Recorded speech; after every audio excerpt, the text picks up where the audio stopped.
شرمندہ سکینہ سے علمدار بہت ہے،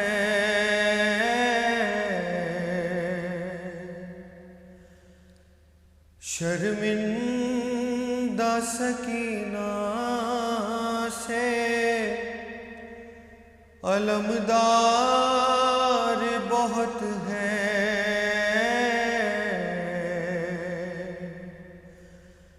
پانی کے لیے بچی کا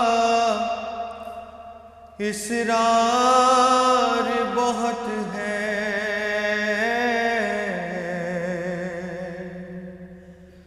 پانی کے لیے بچی کا اصرار بہت ہے، کیا ذکر ہے پانی کا اٹھا لائے گا دریا،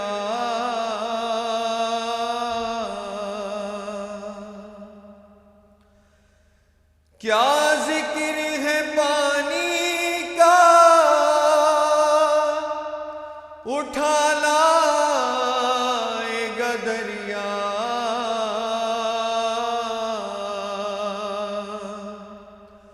عباس اجازت کا طلبگار بہت ہے،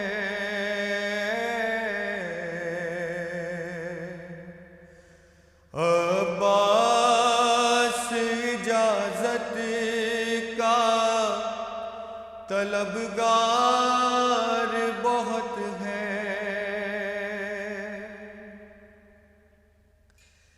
ایسے تو یتیماں کو تماچے نہ لگاؤ،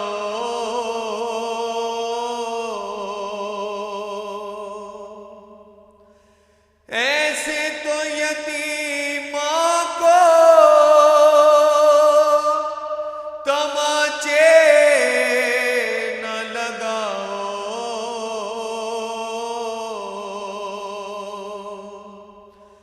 یہ سوگ میں بابا کے عزادار بہت ہے،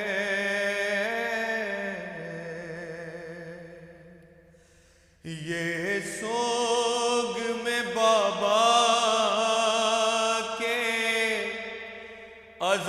عزادار بہت ہے،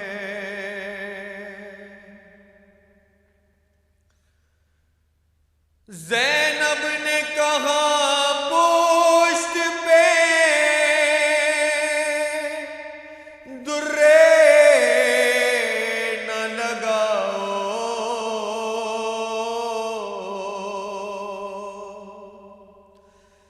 زینب نے کہا پشت پہ درے نہ لگاؤ،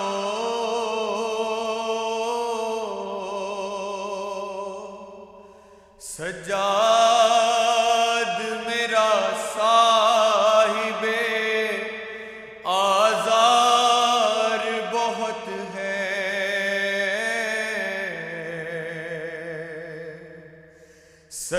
سجاد میرا صاحب آزار بہت ہے،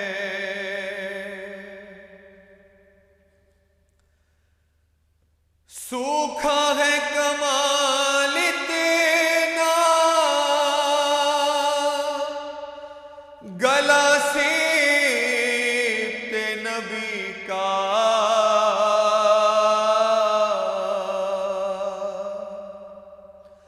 سوکھا ہے کمال اتنا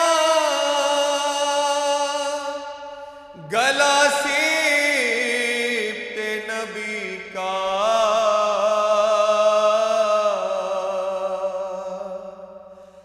کٹنا رگ حلقوم کا دشوار بہت ہے،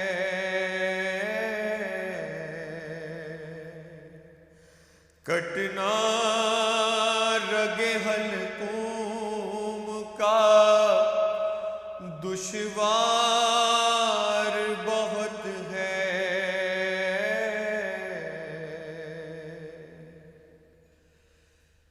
سوکھا ہے کمال دینا گلا سیبتے نبی کا،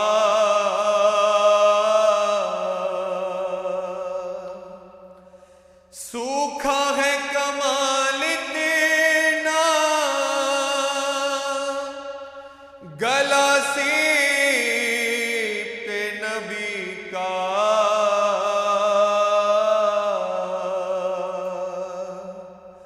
کٹنا رگ حلقوم کا دشوار بہت ہے،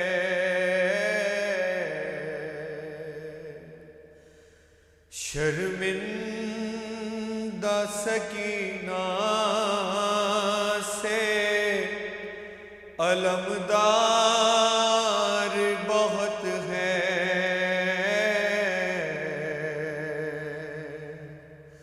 پانی کے لیے بچی کا اصرار بہت ہے،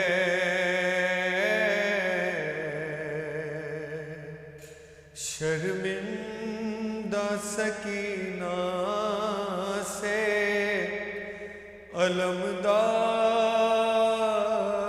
بہت ہے۔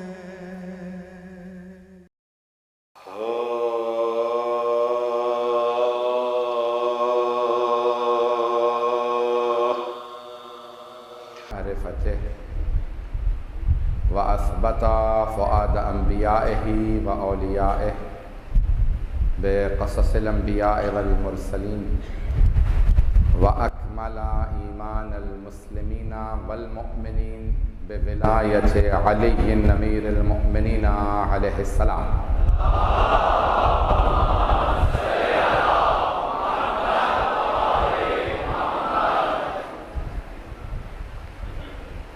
والصلاة والسلام والتحية والإكرام على أفضل الموجودات العبد المؤيد والرسول المسدد المصطفى الأمجد المحمود الأحمد، أعني أبا القاسم محمد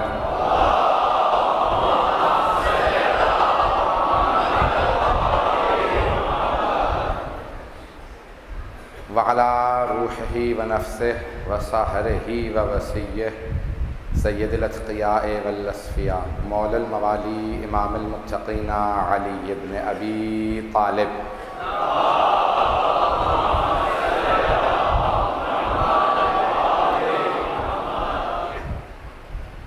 وعلى اوصیائه لا سیما بقیة اللہ فی الارضین، روحی وارواح العالمین لتراب مقدمه الفداء، واللعنة الدائمة على أعدائهم أجمعين من الآن إلى قيام يوم الدين. أما بعد فقد قال رسول الله صلى الله عليه وآله وسلم: إن الحسين مصباح الهدى وسفينة النجاة. صلوات على محمد وعلى محمد.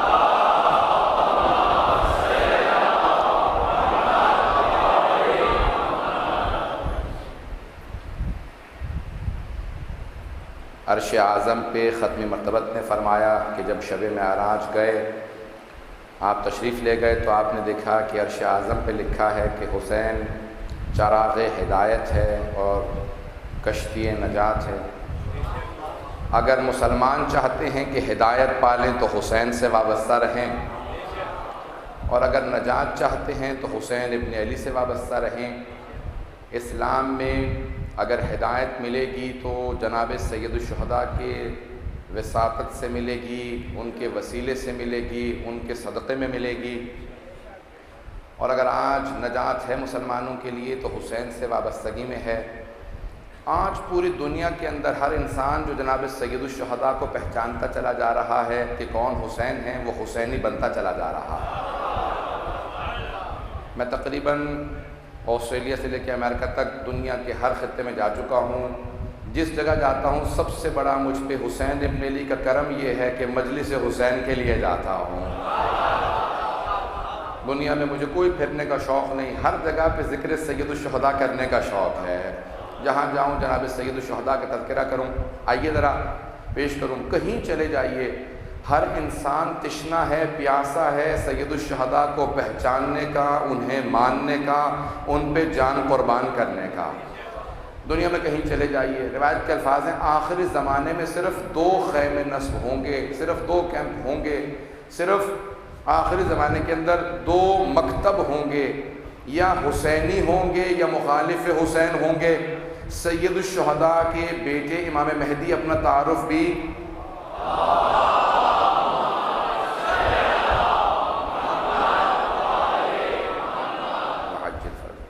بھی کروائیں گے تو سید الشہداء کے ذریعے کروائیں گے۔ دنیا میں کوئی ایسا فرد نہیں ہوگا ظہور سے پہلے کہ جس نے امام حسین کا نام نہ سنا ہو۔ کوئی ایسا شخص نہیں ہوگا، چاہے وہ کسی افریقہ کے ملک میں رہتا ہو، یورپ میں رہتا ہو، امریکہ کے کسی خطے میں رہتا ہو، ایشیا کے کسی ملک میں رہتا ہو، کوئی ایسا نہیں ہوگا جس نے امام حسین کا یا کربلا کا نام نہ سنا ہو۔ اس لیے امام مہدی جب تعارف کروائیں گے تو کہیں گے وہ جو حسین کا نام سنتے رہے ہو میں اسی کا بیٹا ہوں۔ تو سب پہچان جائیں گے کہ یہ مظلوموں کی پیروی کرنے کے لیے آئے ہیں، مظلوموں کو آگے بڑھانے کے لیے، ان کو ساتھ لے جانے کے لیے آئے ہیں۔ تو آج پوری دنیا تشنا ہے۔ آپ جانتے ہیں کہ مجھے شب عاشور کے عنوان سے کچھ مطالب پیش کرنے ہیں۔ موضوع سب کے ذہنوں میں میرا ہے، جو مسلسل پہلے دن سے آ رہے ہیں۔ میں قدر کرتا ہوں اپنے تمام بھائیوں کی، بہنوں کی جو بہت بہت دور سے تشریف لا رہے ہیں مجالس کے لیے۔ میں نے جو عنوان قرار دیا تھا کہ اوصاف انصار حسینی، سید الشہداء کے ماننے والوں کی نشانیاں، ان کی علامات، ان کے وصف آپ کے سامنے پیش کروں، اور میں نے کہا تھا کہ صرف اور صرف قرآن، آیات، روایات اور زیارات کی روشنی میں صفات کو پیش کروں گا۔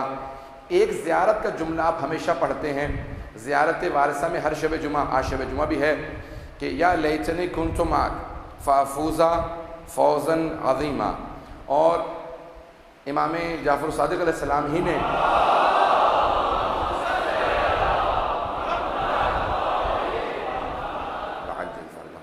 یہ جملہ جب شہداء کربلا کی زیارت کو پڑھا تو اس میں کہا کہ فزتم فوزن عظیما، کہ میں گواہی دیتا ہوں کہ آپ بہت بڑی کامیابی کو پا چکے ہیں۔ فزتم، آپ نے بہت بڑی کامیابی پائی۔ آج میرا موضوع ہے، جو ایک صفت پیش کرنا چاہتا ہوں، کامیابی۔ سید الشہداء کے انصار کی سب سے بڑی صفت میں سے ایک صفت ان کی کامیابی ہے۔ اب دنیاوی لحاظ سے دیکھا جائے، کیونکہ مجھے اپنے تمام سامعین کے لیے پیش کرنا ہے، میرے بھائی یہاں پہ سب سمجھ سکتے ہیں لیکن مجھے اس کو پیش کرنا ہے، تو آپ میرا ساتھ دیجیے گا تاکہ میں پہنچا سکوں صحیح طرح سے۔ دنیاوی لحاظ سے کامیابی زندگی کو سمجھا جاتا ہے، دولت کو سمجھا جاتا ہے، پیسے کو سمجھا جاتا ہے، بقا، ظاہری بقا کو سمجھا جاتا ہے، لیکن حسینیوں کی زبان کے اندر جان قربان کرنے میں کامیابی ہے، دولت قربان کرنے میں کامیابی ہے، حسین پہ جان نچھاور کر دینے میں کامیابی ہے۔ تو کامیابی کا تصور کچھ اور ہے، جس کو میں آج پیش کرنا چاہتا ہوں کہ حسین ابن علی کے ماننے والے سید الشہداء نے کیا دیکھا؟ سید الشہداء نے یہی دیکھا نا کہ دنیا فانی ہے، تو کیوں نہ میں فنا فی اللہ ہو جاؤں۔ میں ٹی وی کے حساب سے پیش کر رہا ہوں، میرے سب بھائیوں کا ساتھ چاہیے ہوگا۔ دنیا فانی ہے، دنیا فنا ہو جائے گی، کیوں نہ میں فنا فی اللہ ہو جاؤں، کیوں نہ میں اللہ میں فنا ہو جاؤں۔ اب جب تک خدائی رہے گی تب تک حسینیت رہے گی، نہ خدا کو زوال ہے نہ حسین کو زوال ہے۔ تو سید الشہداء نے دنیا کے اندر چاہا کہ بقا رہے، جب تک خدائی رہے تب تک حسینیت رہے، تو آپ نے اپنے ساتھ ان انصار کو ملایا کہ جو اسی کامیابی میں سید الشہداء کے ساتھ چلے۔ فوز، جناب صادق علیہ محمد نے کہا کہ فوز پہ فائز ہیں، بہت بڑے درجے پہ کامیابی پہ فائز ہیں۔ میں چند حدیث کو پیش کر دوں تاکہ بات واضح ہو جائے۔ یہاں پہ میں ایک بحث کو مقدمتاً پیش کرنا چاہتا ہوں تاکہ لوگوں کے لیے واضح ہو جائے۔ 11 ہجری میں ختم مرتبت کا وصال ہے، اور وہاں یہ عالم تھا کہ صحابہ رسول رضوان اللہ علیہم جب پیغمبر اسلام وضو کرتے تھے نا تو آپ کے وضو کے پانی کو بھی زمین پہ گرنے نہیں دیتے تھے. پیغمبر اسلام جب وضو بجا لاتے تھے تو صحابہ کرام وضو بھی زمین پہ نہیں گرنے دیتے تھے کہ یہ پانی پیغمبر اسلام کے بدن سے مس ہو گیا ہے. ظرف رکھتے تھے, اس پانی کو تبرکن لے جاتے تھے. بات کو نہیں پہنچا سکا. صحابہ رسول خدا کے بدن سے مس ہوا پانی تبرکن لے جاتے تھے. اگر پاکستان کے اندر کوئی آدمی تبرک کا منکر ہو تو اسے بتا دینا صحابہ تبرک کو مانتے تھے.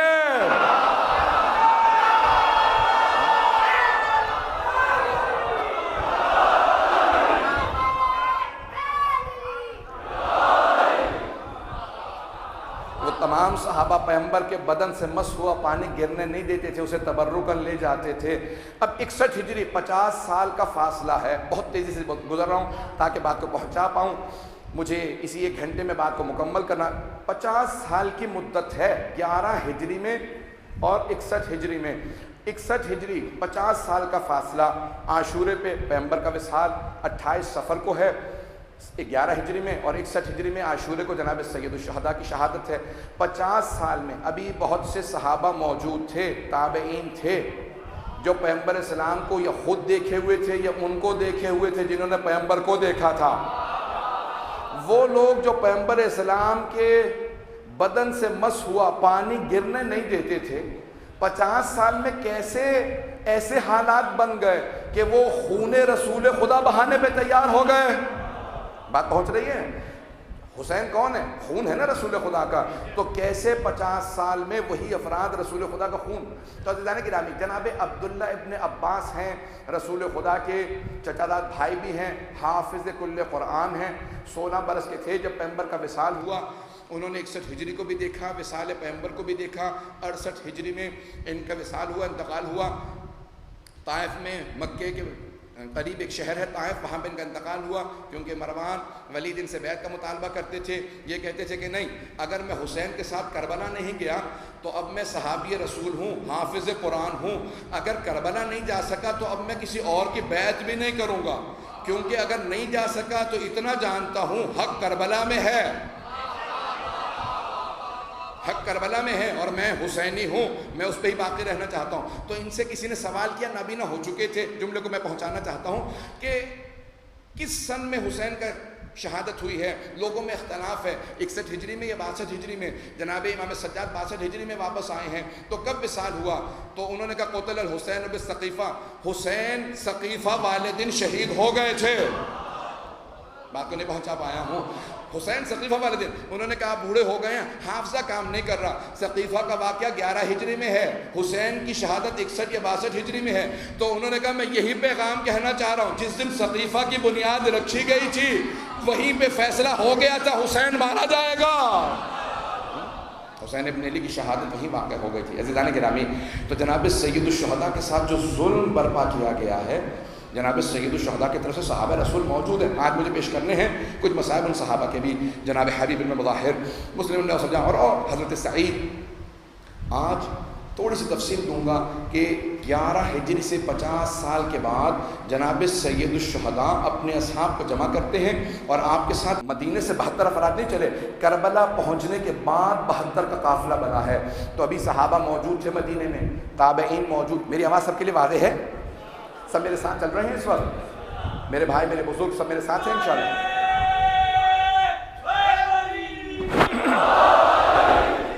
اب جب جناب سید الشہداء 60 ہجری میں چلیں تو 60 ہجری میں آپ کے ساتھ چند افراد مدینے سے چلے, اور اگر مستورات اور بچوں کو نکال دیا جائے تو بہت کم افراد ہیں. آپ کے اہل بیت میں سے 18 افراد آپ کے ساتھ ہیں, 40 سے زیادہ بچے ہیں, مستورات ہیں, خواتین ہیں, اور سید الشہداء کا سفر ہے کربلا کے لیے.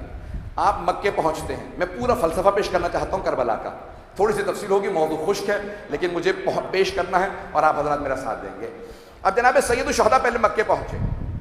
مولا یا سید الشہداء, مدینے سے عراق کا راستہ شمال کی طرف ہے اور مکہ جنوب کی طرف ہے. آپ بار بار کہہ رہے ہیں میں عراق جا رہا ہوں. لیکن آپ پہلے مکے جا رہے ہیں، مکے سے عراق کا کربلا کا راستہ نہیں جاتا، وہ شمال کی طرف ہے، آپ مکے جا رہے ہیں، آپ فوراً جواب دیں گے۔ سید الشہداء کے جواب کو سمجھیں، مولا فرماتے ہیں کہ حکمت اور دانائی کو امام لوگوں تک پہنچاتا ہے۔ جب لوگوں نے کہا نا کہ مولا عراق مت جائیں، انہوں نے آپ کے بابا کے ساتھ، آپ کے بھائی کے ساتھ دھوکہ کیا تھا، وفاداری نہیں کی تھی، تو آپ نے فوراً ان صحابہ سے کہا سنو، مجھے سمجھانے کی کوشش مت کرو، مجھ سے سمجھو۔ کچھ لوگوں کا بہت بڑا مسئلہ تھا کہ وہ امت کی اصلاح کرتے کرتے امام کی اصلاح کرنے چل پڑے تھے۔ مولا نے کہا کہ میری اصلاح مت کرو، مجھ سے سیکھو، سکھانے کی کوشش مت کرو۔ مجھے عراق جانا ہے لیکن میں مکے سے ہوتے ہوئے جاؤں گا۔ مکے میں کیا تھا؟ سب سے بڑا اس زمانے کا اجتماع مکے میں ہوتا تھا، تمام مسلمان جمع ہوتے تھے مکے میں حج کے لیے۔ اب جب سب مسلمان جمع ہو گئے، سید الشہداء نے سب کو خطبہ دیا۔ 9-10 برس میں سید الشہداء سے ایک حدیث فقہ موضوع پہ نہیں ہے، یعنی لوگ سوال نہیں کرتے تھے۔ بنو امیہ نے اتنا اختناق پیدا کر دیا تھا آل محمد کے خلاف کہ لوگ سوال نہیں کرتے تھے، اہل بیت سے ملتے نہیں تھے۔ سید الشہداء نے جب سارے حاجیوں کو جمع دیکھا تو کہا کہ ایھا الناس، لوگو، انا ابن بنت رسول اللہ، میں رسول خدا کی بیٹی کا بیٹا ہوں، میرا فاصلہ زیادہ نہیں ہے۔ مجمع سارا رک گیا، لوگ خطبہ سننے لگے۔ اب میں اس خطبے کے جملے کو پیش کرنا چاہتا ہوں، سبھی توجہ ہو۔ سید الشہداء نے کہا لوگو، میں نواسہ رسول ہوں، میرے نانا نے مجھ سے متعلق کہا ہے کہ حسین مجھ سے ہے، میں حسین سے ہوں۔ اور آپ نے اپنے فضائل کو پڑھنا شروع کیا، کہ ہم آل محمد ہیں، امت کا ہمارے ساتھ کوئی قیاس نہیں ہے۔ وہاں پہ رسول خدا کے ایک صحابی اور ایک غلام بیٹھے تھے انس کے نام سے، تو جب خطبہ دے رہے تھے کہا کہ یہ غلام ہے رسول خدا کا، کہا انس یاد ہے میرے نانا نے میرے متعلق یہ کہا تھا؟ تو آپ نے ایک مرتبہ جناب سید الشہداء نے اس کو دیکھا، پوچھا، اس نے کہا کہ نہیں مجھے کچھ یاد نہیں ہے۔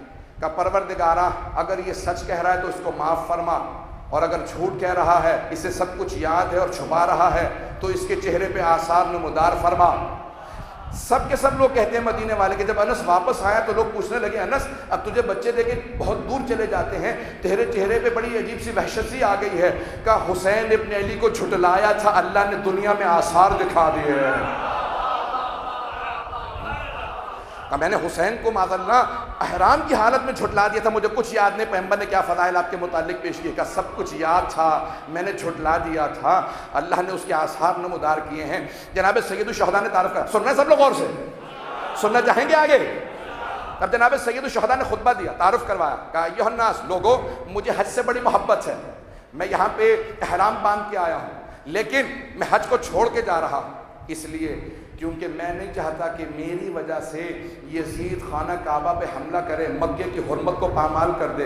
میں نے مدینہ اس لیے چھوڑ دیا کہ میرے نانا کے روضے کی حرمت کو پامال نہ کیا جائے۔ اگر کوئی پاسبان ہوتا ہے تو حرمت کا پاس رکھتا ہے، نہیں، اگر کوئی پاسبان ہوتا ہے تو حرمت کا پاس رکھتا ہے۔ اگر کوئی رسول خدا کی سنت پہ عمل کرنے کا دعویٰ کر رہا تھا تو حرمت کا پاس کرنا چاہیے تھا، اس دور میں بھی اس دور میں بھی۔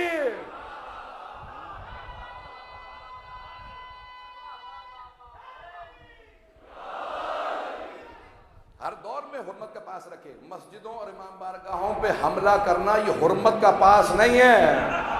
تو اب اس کا مطلب ہے کہ اگر کبھی کوئی مسجد پہ امام بارگاہ پہ حملہ کرے اسے رسول خدا کی حرمت کا پاس نہیں ہے، کیونکہ یہ مسجد امام بارگاہ ہیں یا محمد سے منسوب ہے یا آل محمد سے منسوب ہے۔ اگر بات پہنچ رہی ہو تو اب کیا کہ جناب سید الشہداء نے سب کو تعارف کروایا، کہا کہ میں نواسہ رسول ہوں اور میری والدہ تمام کائنات کی خواتین کی مستورات کی ملکہ ہیں، میں جوانان جنت کا سردار ہوں، میں اور میرا بھائی جوانان جنت کے سردار ہیں۔ اپنا تعارف کروایا۔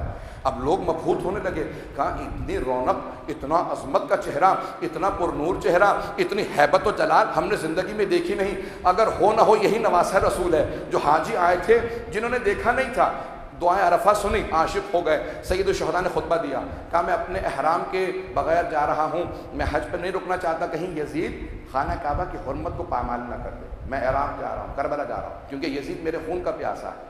اب سب کے ذہنوں میں سید الشہداء کے جملے باقی تھے کہ سید الشہداء کہہ رہے تھے کہ یزید میرے خون کا پیاسا۔ اب کب ہوا یہ سب کچھ؟ 9 ذی الحج سے پہلے سید الشہداء 7-8 ذی الحج کو وہاں سے کوچ کر جاتے ہیں عراق کے لیے، کربلا پہنچتے ہیں۔ اب سب کے سب حاجی واپس جا رہے ہیں، پوری دنیا کا سب سے بڑا اجتماع ہے، سید الشہداء کی عظمتوں پہ قربان۔ آپ نے اپنے پیغام کو کس طرح عام کیا؟ سارے حاجی حج سے واپس گئے۔ اب ہر آدمی حاجیوں سے ملنے آتا تھا۔ حج کیسا رہا؟ کہ حج بہترین رہا، لیکن اس دفعہ ایک اتفاق ہوا، نواسہ رسول حج پہ موجود تھے۔ بہترین دعا پڑی جس کا نام دعائے عرفہ ہے، بہترین خطبہ دیا، ایسا خطبہ نہیں سنا۔ ان سے زیادہ کوئی حج کا عاشق نہیں تھا، لیکن حج چھوڑ کے کربلا چلے گئے۔ کہہ رہے تھے کہ یزید انہیں مار دے گا۔ اب اچانک اس کے 1 مہینے بعد 10 محرم کو پوری دنیا میں خبر پھیلی حسین مارے گئے۔ ہر آدمی سوچنے پہ مجبور ہوا کہ سید الشہداء پیغام دے کے گئے تھے۔ حسین ابن علی نے اس حکمت کے ساتھ امامت کے منصب کو اس طرح سے لوگوں تک پہنچایا کہ ولایت کا منکر کبھی بھی، امامت کا منکر کبھی بھی نجات نہیں پا سکتا۔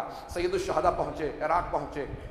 اب میں بات کو آگے بڑھانا چاہتا ہوں۔ آپ نے ہر جنگ میں دیکھا ہے کہ اہل بیت علیہ السلام سب سے آگے نظر آتے ہیں۔ میں 20-25 منٹ لوں گا، اس کے بعد پھر مسائل پہ آتا ہوں، سب کی توجہ میرے ساتھ۔ ہر جنگ میں آل محمد سب سے آگے نظر آتے ہیں، لیکن کربلا میں بالکل برعکس۔ ہر میدان جنگ میں جناب امیر سب سے آگے ہیں، آپ لڑتے ہیں اور اصحاب بعد میں آتے ہیں۔ امام حسن مجتبیٰ سب سے آگے، امام حسین ہر جنگ میں سب سے آگے، لیکن کربلا میں اصحاب پہلے شہید ہوتے ہیں، پھر اہل بیت شہید ہوتے ہیں، سب سے آخر میں امام شہید ہوتے ہیں۔ کبھی تصور کیا، سوچا کہ کیوں؟ اگر بات پہنچا پاؤں، اگر پہنچنا، سب کی توجہ ہو میرے ساتھ۔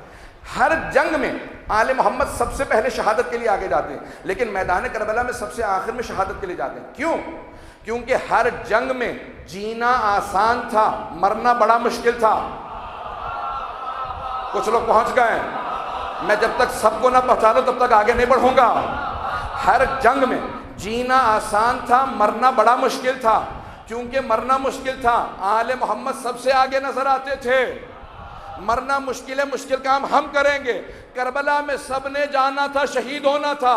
کربلا میں مرنا آسان تھا، جینا مشکل تھا۔ وہاں بھوک تھی، پیاس تھی۔ سید الشہداء نے کہا سب نے مرنا ہے تو تم جاؤ، پہلے چلے جاؤ۔ اس کے بعد آل محمد سب سے آخر میں جو سارے لاشیں اٹھا لے، سب سے آخر میں جاؤں گا۔ سید الشہداء جو سب سے مشکل کام و دشوار کام ہے، اس کام کو انجام دے رہے ہیں۔ بات پہنچ رہی ہے؟ میں مسائل پہ نہیں آیا ہوں، میں جانتا ہوں آنکھوں میں آنسو ہے، مسائل پہ نہیں۔ عزیزان گرامی، اب یہ تمام نظام ہے جو سید الشہداء نے کربلا کے اندر بالکل پلٹ کے دکھایا ہے، اور آج مجھے صرف جناب ختمی مرتبت کی زندگی سے اسی بات کو پیش کرنا ہے۔ جب پیغمبر اسلام نے بھی اعلان کیا، آج تشیع کے خلاف، اہل بیت کے ماننوں کے خلاف کتنی بڑی بڑی سازشیں کی جا رہی ہیں۔ عزاداری میں اپنے بھائیوں سے سب سے کہوں گا، جہاں تک آواز جا رہی ہے ٹی وی کے ذریعے، اور میں جانتا ہوں سوشل میڈیا پہ ہر جگہ پہ مجالس اس وقت منتقل ہو رہی ہیں، لوگ کثیر تعداد میں سن رہے ہیں، میں سب کو ایک پیغام دینا چاہتا ہوں کہ یاد رکھیے، اگر صدام جیسا 27 سال حکومت کر کے عزاداری کو نہیں روک سکا، آل محمد کے نام کو نہیں روک سکا، وہ کہاں گئے آل محمد کے ناموں کو روکنے والے؟ آج دنیا کے اندر میں ایک جملے کو پیش کر رہا ہوں، جب یزید کا تخت تھا، تاج یزید کا تھا، تخت یزید کا تھا، سکہ یزید کا تھا، پیسہ یزید کا چلتا تھا، پروپیگنڈا یزید کا تھا، اس نے سب جگہ کہہ دیا، کچھ باغی کربلا میں آئے تھے، میں نے سب کو مار دیا۔ ایک مرتبہ اسی کا تخت، اسی کا تاج، اسی کا سکہ، اسی کی حکومت ختم ہو گئی۔ جب آپ شام جائیں گے تو وہاں پہ لکھا ہوگا اہلاً و سہلاً بمدینۃ سیدہ زینب، سیدہ زینب کے شہر میں خوش آمدید۔ یزید کا نام مٹ گیا، زینب کا نام باقی ہے۔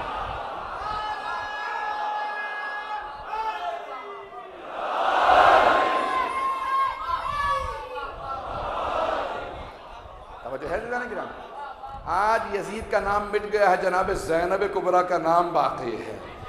وہ بی بی جو ہاتھوں میں رسن باندھے کھڑی تھی، جس کے ہاتھ پس گردن بندھے تھے، اور سب لوگ کہہ رہے تھے کہ جو وہاں پہ دربار میں 700 کرسی نشین تھے، ان میں بہت سے غیر مسلم تھے۔ میں مسائل نہیں پیش کر رہا ہوں، لیکن مجھے کیونکہ پیغام پہنچانا ہے اس لیے اس بات کو پیش کر رہا ہوں۔ وہ 700 کرسی نشین میں سے یہودی تھے، عیسائی تھے، مشرکین تھے، کفار تھے، دوسرے ادیان کے مکاتب فکر کے تھے۔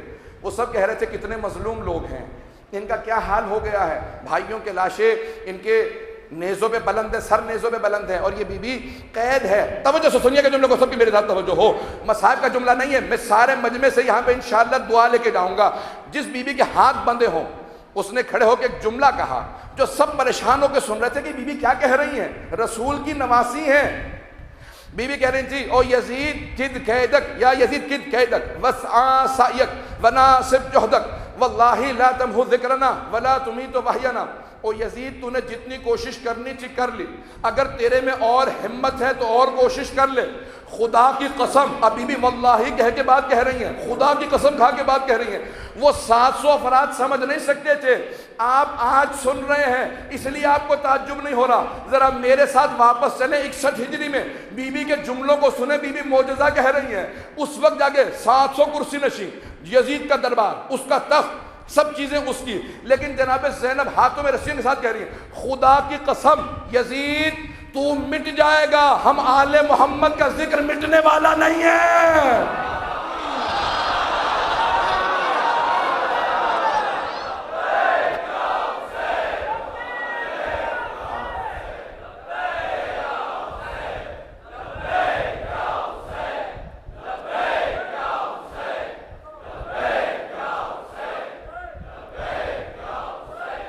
گرامی جناب زینب کبریٰ اس وقت جب جملے کہہ رہی تھی نا تو لوگوں کو سمجھ نہیں آ رہا تھا یہ کیا کہہ رہی ہیں۔ آج حکومت اس کی ہے، ان کے تمام افراد کو گھیر کے کربلا میں مار دیا گیا، انہیں قیدی بنا لیا گیا ہے۔ فوز کیا ہے، کامیابی کیا ہے؟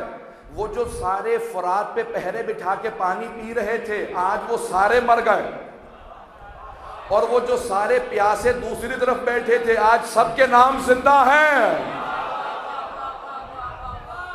وہ پانی پینے کو کامیابی سمجھ رہے تھے، سید الشہداء اپنے اصحاب سے کہہ رہے تھے کامیابی ہماری ہے، فوز عظیم، سب سے بڑی کامیابی آل محمد کے لیے ہے۔ آج ان کے نام باقی ہیں، ان کے حرم باقی ہیں۔ آج جناب سید الشہداء کا حرم اس عظمت کے ساتھ، کچھ افراد پاکستان سے گئے تو وہ شام گئے، زیارات کی، اس کے بعد انہوں نے کچھ افراد سے متعلق پوچھا، کسی شام والے سے متعلق پوچھا کہ اس کی کوئی قبر کا نشان ہے؟ اگر پہنچ رہے ہوں ساتھوں، کہا علی کے مقابلے میں آئے، کوئی حسین کے مقابلے میں، ان کی قبروں کے نشان ہیں، گئے دیکھا قبروں کے نشان نہیں ملے بھی تو بڑے برے آثار میں۔ کہا پروردگارا، شیعوں میں سے نہیں تھے، ہمارے سنی بھائیوں میں سے تھے، کہا پروردگارا تو نے دنیا میں فیصلہ کر دیا، کچھ کے قبروں کے آثار بھی نہیں ہیں، کچھ کے حرم اتنے بلند ہیں جن پہ مسلسل پابندیاں لگائی جا رہی ہیں، لیکن پھر بھی نہ حسین کی عزاداری رک رہی ہے نہ زیارت رک رہی ہے۔ تو میرا اس ٹی وی کی وساطت سے پوری دنیا کو پیغام ہے، جتنے حکمران سن رہے ہیں، انتظامیہ سن رہی ہے، میں آپ سب سے ایک درخواست کروں گا کہ کان کھول کے سن لیجئے، ہم میں اگر سیکیورٹی کو روکا بھی جائے گا تو یہ عزاداری رکنے والی نہیں ہے، بلکہ اب تو ہمارے یہاں یہ حالت ہے کہ اگر ہمیں یہ بتا دیا جائے نا کہ یہاں سیکیورٹی نہیں ہوگی، اس جلوس کے لیے کوئی پابند، تو وہاں پہ ہم زیادہ شوق سے جاتے ہیں، ہم وہاں زیادہ شوق سے جاتے ہیں۔ ڈرتے نہیں ہیں موت سے، ڈرتی ہے ہم سے موت، ڈرتے نہیں ہیں موت سے، ڈرتی ہے ہم سے موت۔ ہم لوگ کربلا سے کفن لے کے آتے ہیں،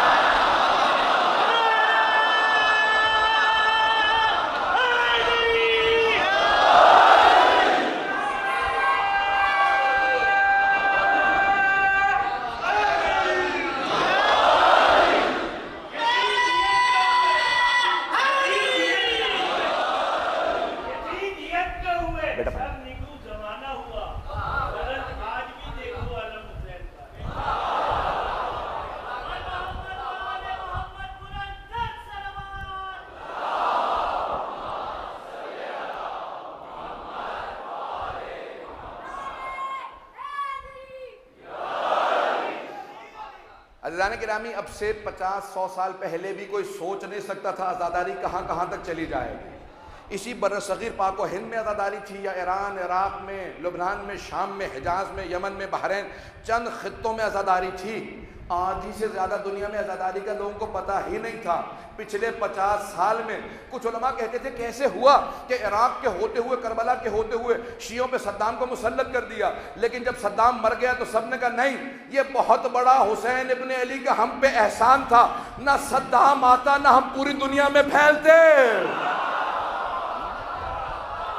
آج دنیا کا کوئی خطہ نہیں جہاں حسینی نہ ہو۔ جب لندن میں سب سے پہلے علم لگا تھا تو مرحوم عاشور کاظمی زندہ تھے، آپ کے یہیں کے شاعر تھے نا عاشور کاظمی مرحوم، تو انہوں نے ایک شعر کہا تھا، اچانک میرے ذہن میں آیا بزرگ کے شعر سے، تو انہوں نے ایک شعر کہا تھا جب پہلی مرتبہ حضرت عباس کا علم نصب کیا گیا لندن کی سرزمین پہ، تو مرحوم عاشور کاظمی نے کہا تھا کہ زہرا تیری دعا ہے، زینب تیرا کرم ہے، لندن کی سرزمین پہ عباس کا علم ہے۔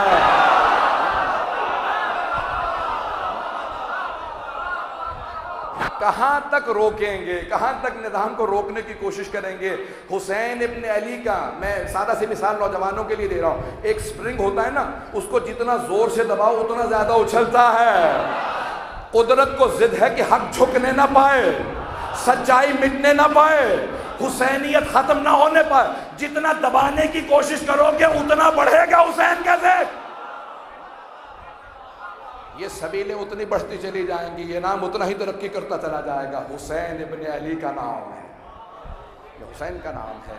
میں پیغمبر کی زندگی سے میں نے وعدہ کیا تھا چند مثالیں دینا چاہتا ہوں، اگر سب کی توجہ میرے ساتھ رہے گی بات کو آگے بڑھا دوں گا، اگر آج تھوڑا وقت زیادہ لوں گا تو چلیں گے میرے ساتھ۔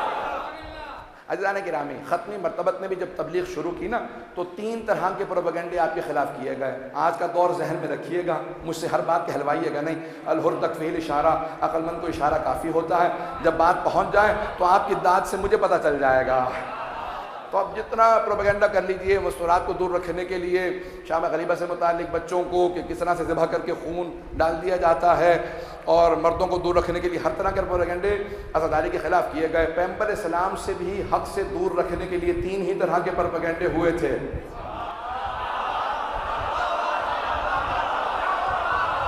3 طرح کے پروپیگنڈے ہوئے تھے۔ خواتین سے کہا ہوا شاعر، یہ شاعر ہے، سنجیدہ نہ لینا اسے، اور مردوں سے کہا شاعر ہے، خواتین سے کہا جادوگر ہے، بچوں سے کہا مجنون۔ بچے پاگلوں کو پتھر مارتے ہیں، اب سب بچے پتھر مارنے لگے۔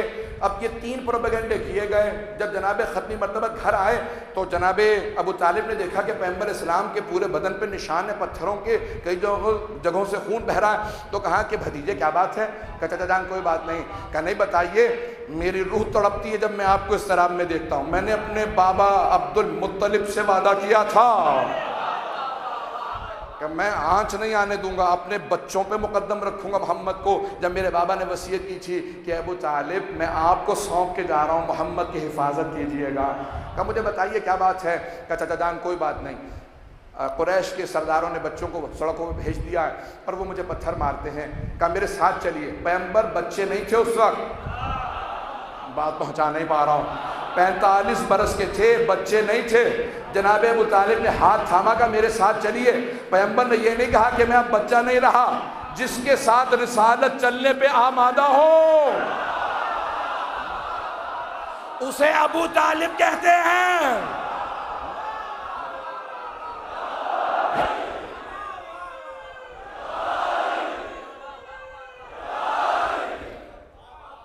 چلے جناب ختمی مرتبہ جناب ابو طالب کے ساتھ، اور کتنے پیارے لگ رہے ہوں گے دونوں ساتھ چلتے ہوئے۔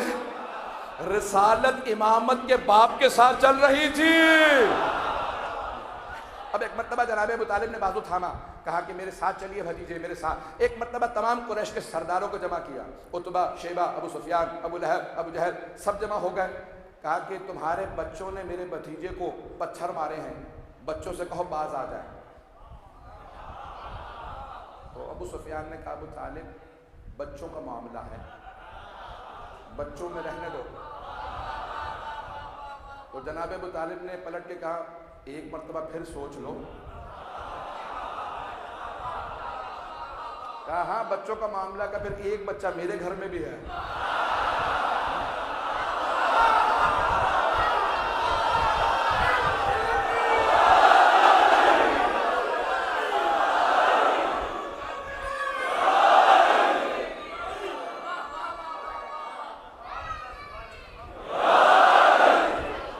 پھر سوچ لو، فیصلہ کر لو، ایک بچہ میرے گھر میں بھی ہے۔ تو فوراً ابو لہب نے پلٹ کے کہا، ابو جہل نے کہا کہ ابو طالب معاملہ ختم ہو چکا ہے۔ جناب ابو طالب نے رسول خدا سے کہا بھتیجے گھر چلیے۔ جناب امیر علیہ السلام کو بلایا، کہ علی ایک وعدہ کرو۔ کہ بابا جان فرمائیے۔ کہ کہ کل سے جب بھی محمد باہر جائیں تم ساتھ جانا، ان پہ کوئی آنچ نہ آئے، اگر کوئی پتھر چلے تو روک لینا۔ تو جناب امیر المومنین نے کہا بابا جان میرا آپ سے وعدہ ہے، اگر پتھر چلے گا تو میرے سینے پہ آئے گا، اگر کوئی ہاتھ اٹھا تو ہاتھ توڑ دوں گا، کسی نے سر اٹھایا تو سر پھوڑ دوں گا، یہ آپ سے وعدہ۔ اب ایک مرتبہ جناب امیر چلے، ختمی مرتبہ جیسے ہی اٹھے جناب امیر علیہ السلام سامنے چل رہے ہیں، اب چاروں طرف سے طواف کرتا ہوا، رسول خدا شمس ہے تو علی قمر ہے، والشمس وضحاها والقمر اذا تلاها۔ تو اب چلے جناب امیر علیہ السلام چاروں طرف سے، جیسے ہی پتھر آتا تھا جناب امیر علیہ السلام ہاتھ پکڑ کے ہاتھ توڑ دیتے تھے۔ کسی بچے نے پتھر مارا آپ نے ہاتھ توڑا، اگر کوئی قریب آیا تو آپ نے ہاتھ سے اٹھا کے پھینکا، کوئی بالا خانے پہ گرا، کوئی دیوار میں۔ اب سارے بچے، کسی کا ہاتھ ٹوٹا اور کسی کا پاؤں ٹوٹا، کسی کا سر پھٹا، سارے اپنے اپنے گھر گئے۔ ہر ماں باپ نے پوچھا بچوں کیا ہوا؟ ہر بچہ آج مار کھا کے آیا ہے، پتہ نہیں کب سے عادتیں تھی کہ آج ہر بچہ مار کھا کے آیا ہے۔ کہ وہ ابو طالب کا بیٹا علی، اس نے ہم سب کو مارا۔ اب سارے کے سارے سردار جمع ہوئے، مجمع کے ساتھ چلے، کہ چلو ابو طالب سے شکایت کرتے ہیں کہ ابو طالب تمہارے بیٹے نے ہمارے کھلونے توڑ دیے۔ جناب ابو طالب نے پلٹ کے کہا کہ بچوں کا معاملہ ہے، بچوں میں رہنے دو۔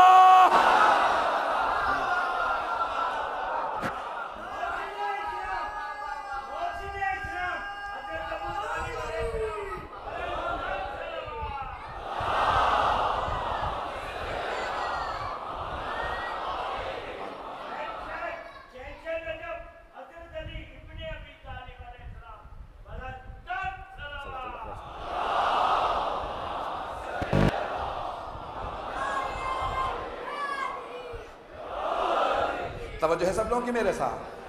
تو اب تین طرح کے پروپیگنڈے تھے، اگر بات واضح ہو رہی ہو۔ اسلام کی ابتدا سے حق کے خلاف تین طرح کے پروپیگنڈے رہے ہیں۔ جناب ختمی مرتبت نے ہر طرح سے مقابلہ کیا، جواب دیا۔ اب جب سب کو قرآن کا چیلنج موجود تھا، بار بار کہا کہ حق کے مقابلے میں مت آؤ، حق کا مقابلہ مت کرو، ہر طرح کے پروپیگنڈے کو بند کر دو۔ یہ پروپیگنڈے کرنے سے کبھی بھی یہ چیزیں رکا نہیں کرتی ہیں۔ تم لوگوں پہ پابندی لگا رہے ہو، مت دیکھنا محمد کو، مت سننا اس کی باتوں کو، مت سننا رسول خدا کی باتوں۔ میں رسول خدا کہہ رہا ہوں، وہ نام لیتے تھے نا، مت سننا۔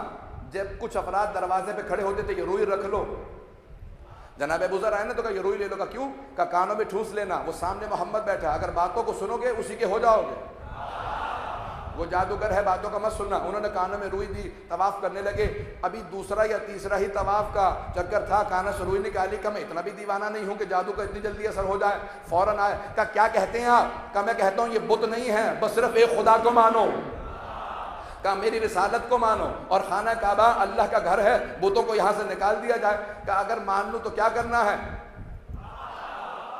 کہ جاؤ جا کے دوسروں کو تبلیغ کرو، اپنی نماز اپنی زکوٰۃ ہے، میرے سے کوئی تعلق نہیں۔ زکوٰۃ کی مجھے ضرورت نہیں ہے، کہ اپنا نظام خود سے قائم کرو، کہ ساری باتیں معقول ہیں، کہ چوری حرام ہے، بیٹیوں کو دفنانا جائز نہیں ہے، کہ آپ کی ہر بات معقول ہے، کہ اگر مانتے ہو تو جاؤ جا کے دوسروں کو بتاؤ۔ کہ اتنی سی بات تھی، کہ ہاں یہی اسلام ہے۔ سب کو بتایا جا رہا تھا کانوں میں روئی دے لو، جادو کا اثر ہو جائے گا، کہیں ایسا تو نہیں کہ مجلس میں آنے سے نکاح ٹوٹ جائے گا۔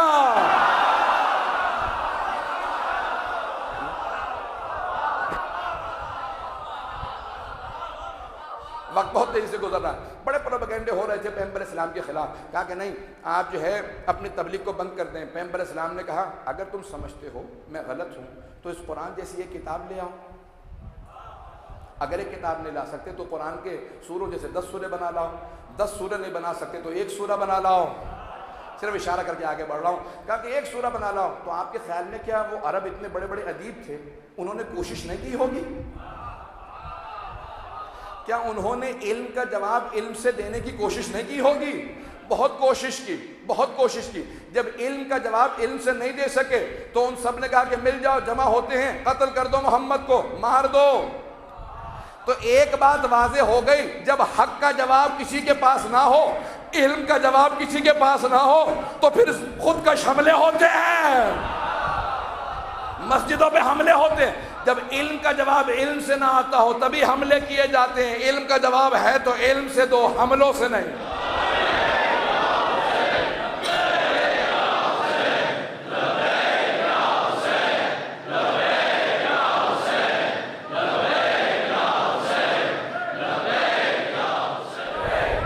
عزیزان گرامی، جناب سید الشہداء اس ہستی کا نام ہے جس نے اپنے نانا کے دین کو بچایا۔ آج اگر دین باقی ہے تو جناب سید الشہداء کے صدقے میں دین باقی ہے۔ اچھا، یہ ہم لوگ جملہ ہمیشہ کہتے ہیں اور ہمارے بھائی ہم سے پوچھتے ہیں کیسے حسین ابن علی کی وجہ سے دین باقی ہے؟ اگر حسین کربلا نہ جاتے تو کیا ہو جاتا؟ اس سوال کا جواب دے کے میں مسائل کی طرف آ جاؤں۔ کیا ہو جاتا اگر امام حسین کربلا نہ جاتے، شہید نہ ہوتے؟ تو یہی اسلام ہوتا، اسلام باقی رہتا۔ توجہ ہے لوگوں کی؟ سن رہے نا اس بات کو سب لوگ غور سے؟ آج ہمارے بہت سے بھائی مسلمان بھائی کہہ دیتے ہیں کہ اگر جناب امام حسین علیہ السلام کربلا نہ جاتے تو کیا ہوتا؟ اسلام اسی طرح سے باقی رہتا۔ عزیزان گرامی، اسلام اگر باقی رہتا تو اس حیت و شکل میں باقی رہتا جہاں باطل اپنے آپ کو حق سمجھ رہا ہوتا اور اسے حق سے بیعت لینے کے اندر کوئی مذائقہ نہ ہوتا۔ سید الشہداء نے کیسے دین بچایا؟ جب اس نے کہا نا یزید نے کہ آپ میری بیعت کر لیجئے، تو آپ نے پلٹ کے، کیونکہ اس نے پیغام بھیجوایا، خود مستقیما نہیں ملا تھا سید الشہداء سے، تو اس نے کہا کہ آپ میری بیعت کر لیجئے، تو آپ نے ایک جملہ کہا، مجمع کی توجہ ہوگی، میں صرف اشارہ کر کے آگے بڑھ جاؤں گا۔ آپ نے کہا کہ مثلی لا یبایع مثلہ، مجھ جیسا اس جیسے کی بیعت نہیں کر سکتا۔ کچھ لوگوں کو مجھے پہنچانا پڑے گا۔ آپ نے نہیں کہا کہ حسین یزید کی بیعت نہیں کر سکتا۔ اگر آپ کہتے نا سید الشہداء کہ حسین یزید کی بیعت نہیں کر سکتا تو صرف مخصوص رہتا امام حسین سے، کہ کبھی بھی حسین بیعت نہیں کر سکتے تھے لیکن حسن، علی، رضا، دوسرے سب کے سب بیعت کر سکتے تھے۔ امام حسین نے کہا نہیں، مجھ جیسا، میں نہیں، مجھ جیسا اس جیسے کی بیعت نہیں کر سکتا۔ مجھ جیسا میرا بابا علی، مجھ جیسا میرا بھیا حسن، مجھ جیسا میرا بیٹا رضا، جہاں جہاں بیعت کا دھبا لگانے کی کوشش کرو گے میں قیامت تک کے لیے جواب دے کے جا رہا ہوں، زمین آسمان سے مل سکتی ہے، مجھ جیسا اس جیسے کی بیعت نہیں کر سکتا۔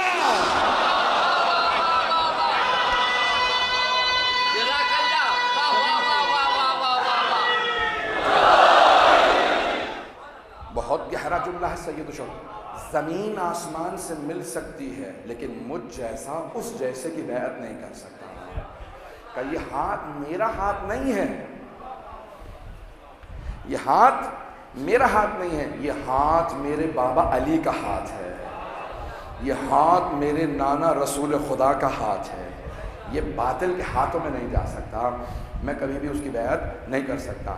اب میں ایک جملے کو پیش کروں گا یا کل پیش کروں، اگر یہاں پہ اگر وقت لوں گا تھوڑا سا۔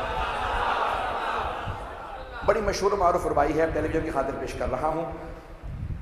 خواجہ اجمیری کی بڑی مشہور فارسی کی ربائی ہے نا کہ شاہ است حسین، بادشاہ است حسین، دین است حسین، دی بنا است حسین، سرداد ندا دست در دست یزید، حقا کے بنا لا الہ است حسین۔ ربائی کہتے ہی اسے ہیں جس میں 4 مصرے ہوں، ربائی 4 مصرے کی ہوتی ہے، ان 4 مصروں میں امام حسین کا نام 5 مرتبہ آیا۔ یہ خواجہ اجمیر نے نہیں کہی ہے، ان سے کہلوائی گئی ہے، یہ الہامی کلام ہے۔ ہر مصرے میں امام حسین کا نام آیا ہے سوائے تیسرے مصرے کے، سرداد نہ دس در دست یزید، صرف تیسرے مصرے میں امام حسین کا نام نہیں آیا۔ کیوں؟ کیونکہ اس مصرے میں یزید کا نام ہے۔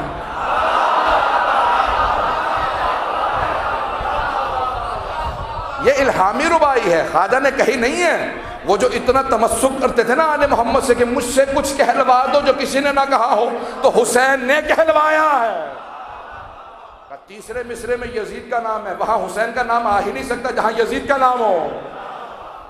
5 مرتبہ نام ہے امام حسین کا۔ اب کیا کہا ہے، میں تھوڑی سی تشریح کروں کیونکہ وقت تمام ہے، کہ شاہ حسین، فارسی میں شاہ کہتے ہیں بادشاہ کو، اور بادشاہ کی حکومت محدود ہوتی ہے.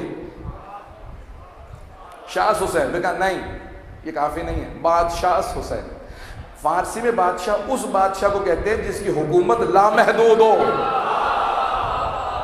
میں نے کہا نا الہام رباعی ہے کہ شاہ حسین کہتے ہیں نہیں، بادشاہ حسین، دین حسین، حسین دین ہے.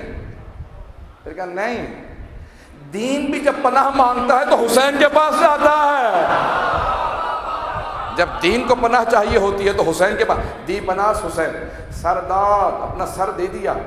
کہتے ہیں کہ اتنے سخی ہیں حسین کے، دشمن نے کہا اپنا ہاتھ بیعت کے لیے دو، نہیں تو پھر سر کا سر دے دوں گا. دشمن بھی خالی ہاتھ نہیں گیا.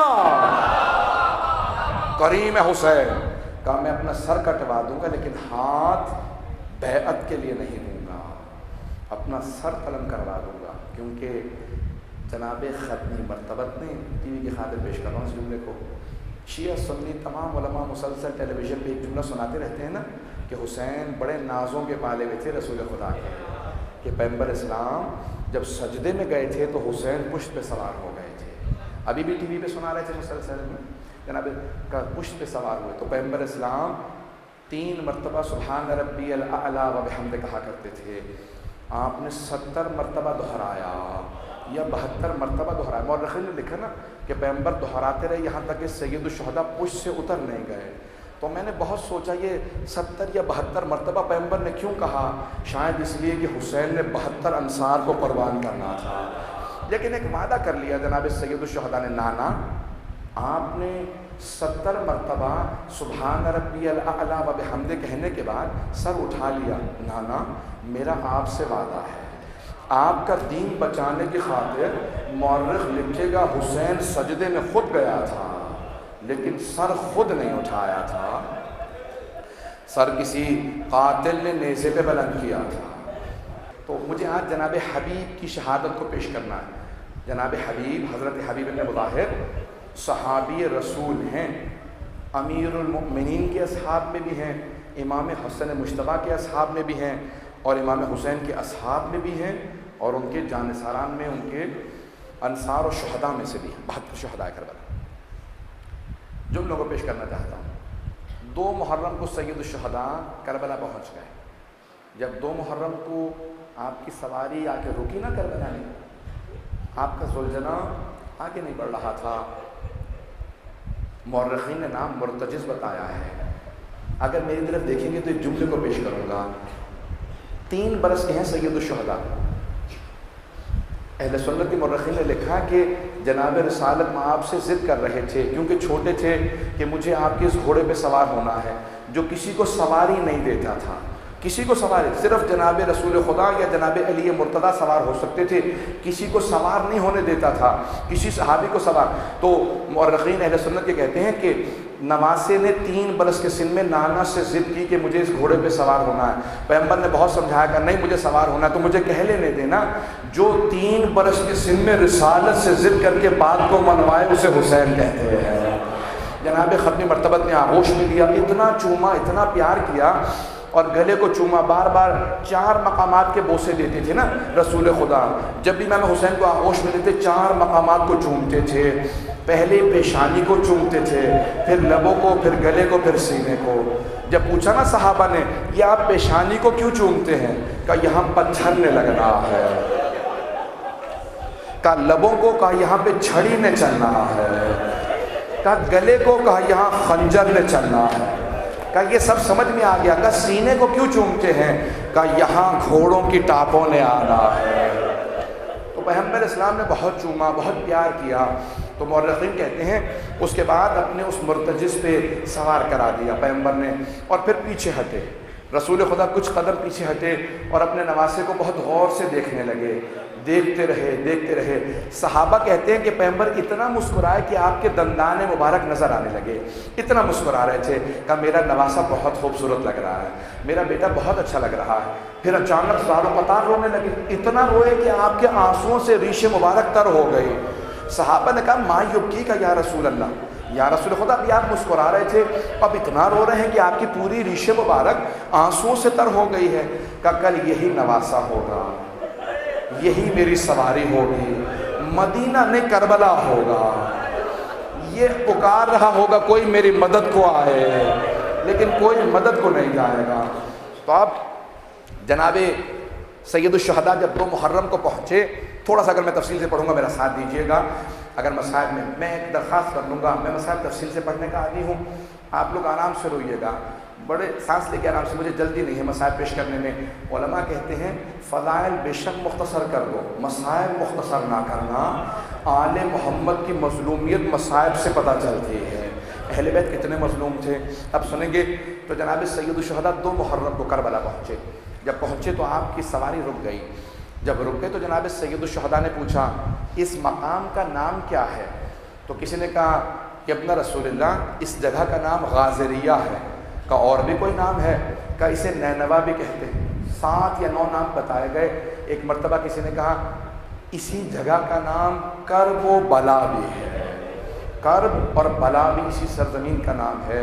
تو امام نے فوراً کہا انا للہ و انا الیہ راجعون، کہ اسی مقام پہ ہمارا خون بہایا جائے گا، یہیں پہ ہمارے جوانوں کے گلے کاٹے جائیں گے۔ اتنے میں جناب عباس کو جناب ام کلثوم نے بلایا، کہ بھیا عباس ذرا میرے پاس آئیے گا۔ کہ جی آقا زادی فرمائیے۔ بی بی کیا بات ہے؟ کہ ذرا میرے بھیا حسین کو بلانا۔ امام حسین تشریف لائے۔ کہ بہن کیا بات ہے؟ کہ بھیا جب سے اس سرزمین پہ آئے ہیں نا میں مضطرب سی ہوں، میرا دل اضطراب میں، میرا کلیجہ پھٹ رہا ہے، دل منہ کو آ رہا ہے، بھیا اس مقام سے پوچھ کر جائیے۔ کہ بہن اسی مقام میں انبیاء جب آتے تھے تو ان کے پاؤں لرزتے تھے۔ جناب آدم پہنچے نا تو ٹھوکر کھا کے گرے، پاؤں سے خون بہنے لگا۔ میں بھی وہاں پہ پیش کرا تھا نا خراسان میں، تو جناب آدم نے پوچھا جبرائیل اس جگہ کا نام کیا ہے؟ کہ کرب و بلا، یہ کرب اور بلا کی سرزمین ہے۔ کہا یہاں کیا ہوگا؟ کہا یہاں حسین ابن علی مارے جائیں گے۔ کہا جبرائیل وہ حسین تو نہیں جس کا جنت کے دروازے پہ نام لکھا تھا؟ کہا وہی حسین۔ کہا جبرائیل جب بھی میں محمد کا نام پڑھتا تھا نا مجھے محبت کا احساس ہوتا تھا، جب علی کا نام لیتا تھا بلندی کا احساس ہوتا تھا، فاطمہ کا نام لیتا تھا عصمت کا احساس ہوتا تھا، حسن کا نام لیتا تھا مجھے بلندی کا، لیکن جب بھی میں حسین کا نام لیتا تھا نا تو مجھے بڑا مظلومیت کا احساس ہوتا تھا، میری آنکھوں میں آنسو آ جاتے تھے کہ اسی سرزمین پہ حسین کو ذبح کیا جائے گا۔ بہت تڑپ کے روئے۔ انبیاء آئے تو کانپتے تھے کہ بہت سخت زمین ہے، بہت سخت زمین ہے، آزمائشوں کی سرزمین۔ جب تک کہ خون حسین نہ بہا دیا گیا اس کے بعد اس زمین کی ساری بلائیں ختم ہو گئیں۔ ارے یہاں حسین ابن علی آ گئے۔ آگے بڑھ رہا ہوں بہت تیزی سے۔ جناب سید الشہداء رک گئے، کہا خیمے نصب کر دو۔ ہر روز 2000 3000 4000 کا ایک لشکر آتا تھا، ایک دن میں کئی لشکر آتے تھے، ایک 1000 کے۔ تو جناب زینب ہر لشکر کے آنے پہ ایک سوال کرتی تھی، بھیا یہ آپ کی مدد کے لیے آئے ہیں؟ کہ نہیں بہن یہ میرے قتل کے لیے آئے ہیں، یہ میری مدد کے لیے نہیں آئے۔ تو جناب زینب تڑپتی تھیں، دن میں 1 یا 2 افراد ہی آپ کے، بھیا کوفے میں کوئی آپ کا ماننے والا نہیں ہے، کوئی آپ کا چاہنے والا نہیں ہے؟ مولا نے کہا میرا ایک چاہنے والا ہے، اس کا نام حبیب ہے۔ امام نے لکھا من حسین ابن علی ابن ابی طالب الی رجل فقیہ حبیب ابن مظاہر۔ امام حسین نے کہا کہ حسین ابن علی ابن ابی طالب کی طرف سے رجل فقیہ حسین حبیب ابن مظاہر کے نام خط ہے۔ مولا نے خط لے کے بھیجا اور اس میں جملہ لکھا کہ حبیب آپ ہماری منزلت کو جانتے ہیں رسول خدا سے، حبیب اگر ہماری نصرت کرنا چاہتے ہیں تو کربلا چلے آئیے، میں کربلا میں ہوں۔ اور آخر میں ایک لفظ لکھا عاجلاً، حبیب آنے میں دیر نہ کیجیے گا، وقت زیادہ نہیں ہے۔ بس بھئی خط بھیجا۔ جناب حبیب اصحاب امیر المومنین میں سے تھے، مولا علی سے سنا تھا کہ جب دسترخوان پہ بیٹھ جاؤ نا حبیب تو پھر کسی کی تعظیم میں کھڑے مت ہونا، حتیٰ ماں باپ آئیں تو بیٹھے رہنا، تم رزق پہ بیٹھے ہو، صرف نبی اور امام کی تعظیم میں کھڑے ہو سکتے ہو۔ جناب حبیب نے دسترخوان سے پہلا لقمہ اٹھایا تھا، ان کی زوجہ نے دسترخوان بچھایا، انہوں نے پہلا لقمہ اٹھایا، ابھی دہن میں رکھنا چاہتے تھے کہ دروازے پہ دستک ہوئی، انہوں نے وہی بیٹھے بیٹھے پوچھا میں دسترخوان پہ اٹھوں گا نہیں، کہ من بالباب کون ہے دروازے پہ؟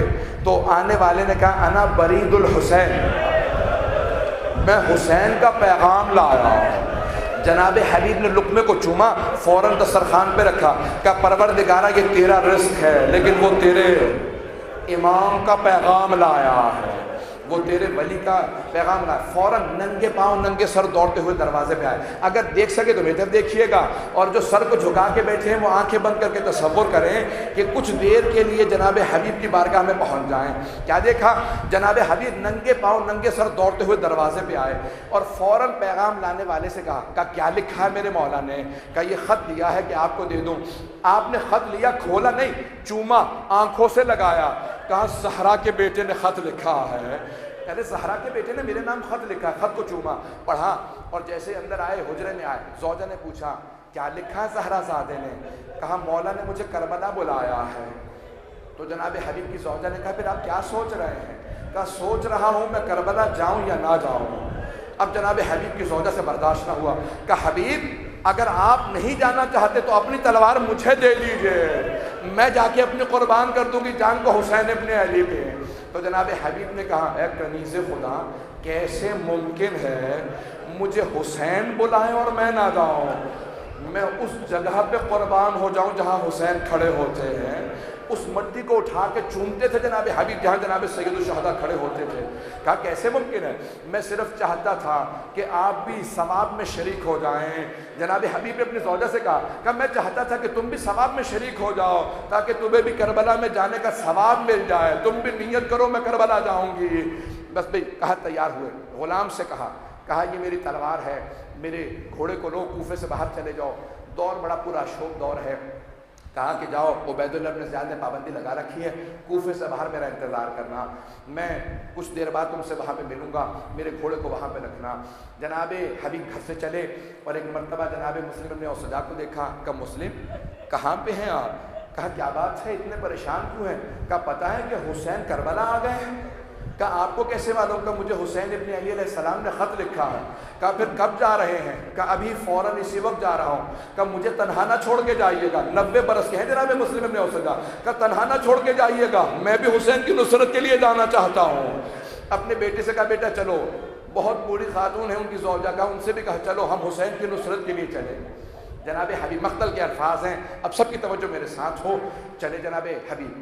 جب جناب حبیب باہر نکلے نا کوفے سے تو روایت کے الفاظ ہیں جناب حبیب کو پہنچنے میں تاخیر ہو گئی تھی۔ ان کا غلام ان کے گھوڑے سے کہہ رہا تھا اگر میرا آقا نہ پہنچا تو میں تجھ پہ سوار ہو کے کربلا چلا جاؤں گا، میں حسین کے اوپر قربان ہو جاؤں گا، میں اپنی جان دے دوں گا۔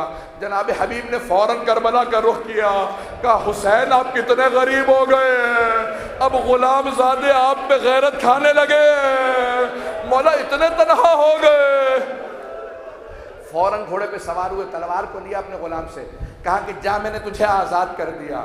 تو فوراً غلام نے پلٹ کے کہا آقا اب مجھے آزادی نہیں چاہیے، اگر آزاد کرنا چاہتے ہو تو مجھے حسین کو ہدا کر دو، میں حسین کی بارگاہ میں جانا چاہتا ہوں، مجھے ساتھ لے چلو۔ اپنے گھوڑے کی پشت پہ سوار کیا۔ آخری جملے سن لیجیے، 5 سے 7 منٹ کی زحمت دوں گا۔ چلے جناب حبیب 8 محرم کو پہنچے۔ جناب سید الشہداء نے 7 محرم کو علم تقسیم کیے، کہا کہ میرا سپہ سالار میرا بھائی عباس ابن علی ہیں، جناب عباس کو سپہ سالاری دی۔ کہا میمنے کے لیے جناب زہیر خین میسرے کا علم سنبھال کے رکھ لو، میرا ایک مہمان آنے والا ہے۔ کسی نے کہا آقا مجھے دے دیجئے، مولا میں میسرے کا لشکر کا سنبھال لوں گا۔ کہا کہ نہیں، میرا ایک مہمان آنے والا ہے۔ ایک مرتبہ 8 محرم کو آپ نے سنا ہے نا جناب زینب کو بڑی محبت تھی جناب سید الشہداء سے، ہر روز دیکھنے کے لیے بھائی کو آیا کرتی تھی۔ جناب عبداللہ بن جعفر طیار سے کہا تھا کہ عبداللہ اگر میں ایک دن بھائی کو نہ دیکھوں تو میں مر جاؤں گی، مجھے بھائی کو ہر روز ملنے کے لیے جانا۔ تو بی بی خیمے کا پردہ کھول کھول کے امام حسین کی زیارت کرتی تھی۔ 8 محرم کی رات تھی، دیکھا امام حسین مسند سے کھڑے ہو گئے، کسی کا استقبال کر رہے ہیں، باہوں کو پھیلا رکھا ہے۔ جناب زینب نے کہا فضہ ذرا دیکھنا کون آیا ہے؟ کہا بی بی حبیب ابن مظاہر آئے۔ جناب زینب نے کہا فضہ حبیب کو زینب کا سلام کہہ دو۔ جناب حبیب ایک مرتبہ امام حسین کے قدموں میں گرے، کبھی پاؤں چومتے تھے، کبھی ہاتھ چومتے تھے۔ امام نے بازوؤں سے پکڑ کے کھڑا کیا، سینے سے لگایا، ایک مرتبہ جناب حبیب نے کہا مولا کتنی غربت آ گئی ہے، کربلا میں ڈیرے ڈال لیے۔ اتنے میں جناب فضہ نے کہا حبیب آپ کو علی کی بیٹی زینب کبریٰ نے سلام کہا ہے۔ جناب حبیب نے امامہ اتار کے گھٹنے پہ مارا، کہا مولا اتنے غریب ہو گئے، بہنوں کو ساتھ لے آئے، مولا بہنوں کو ساتھ لے آئے آپ۔ کہا حبیب اسلام میری قربانی سے بچے گا اور میری قربانی میری بہنوں کے وجہ سے بچے گی۔ میں نے تمام کر دیا، بس بھئی روز عاشور نمودار ہوا، 10 محرم کا دن ہے، سب سے جب قربانیاں شروع ہوئی نا تو 3 حملے ہیں، اس کے بعد پھر تن بتن کی جنگ ہے، ایک ایک فرد جا کے لڑتا تھا۔ سب سے پہلے جناب مسلم ابن اوسجا شہید ہوئے۔ جب جناب مسلم گئے نا تو 90 برس کے قریب تھے، جیسے ہی گرے نا اپنے گھوڑے سے تو امام حسین بڑی تیزی سے آگے بڑھے، ان کی پشت پہ دونوں ہاتھ رکھے، کہا یہ بہت بوڑھے ہو چکے ہیں۔ جب ان کے پشت پہ ہاتھ رکھا نا اور ان کے سر کو اپنے زانوں پہ رکھا تو جناب مسلم نے اوسجا نے کانپتے ہوئے لبوں سے، پورے سینے میں ان کے تیر لگے تھے نا، کانپتے ہوئے لبوں سے کہا مولا آپ مجھ سے راضی ہیں، آپ مجھ سے راضی ہیں؟ امام حسین نے کہا اے مسلم میں راضی، میری ماں فاطمہ راضی، میرے بابا علی مرتضیٰ راضی، میرے نانا رسول خدا راضی۔ جناب حبیب نے ایک سوال کیا کہ مسلم اگر مجھے یہ یقین ہوتا میں آپ کے بعد زندہ رہوں گا بہت دیر تک تو میں کہتا کوئی وصیت کرنی ہو تو کر دیجیے۔ تو جناب مسلم ابن اوسجا نے ایک مرتبہ پھر امام حسین کی طرف اشارہ کر کے کہا اوصی کا بہذا، حبیب میں ایک وصیت پھر بھی کرنا چاہتا ہوں، زہرا کے بیٹے کو تنہا نہ چھوڑنا۔ جناب حبیب نے کہا مسلم اس وصیت کی ضرورت نہیں تھی، کیسے ممکن ہے ہم زہرا کے بیٹے کو تنہا چھوڑ دیں؟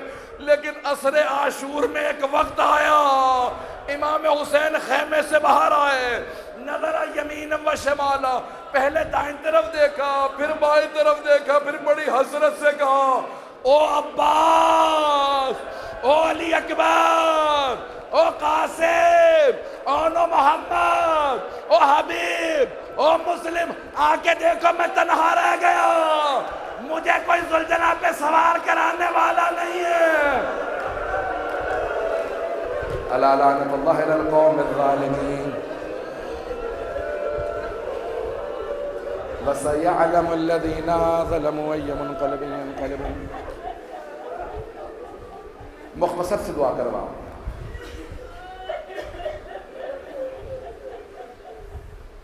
اس بی بی کا جس کے لیے امام زمانہ نے زیارت ناحیہ میں کہا سلام اس معصومہ بچی پہ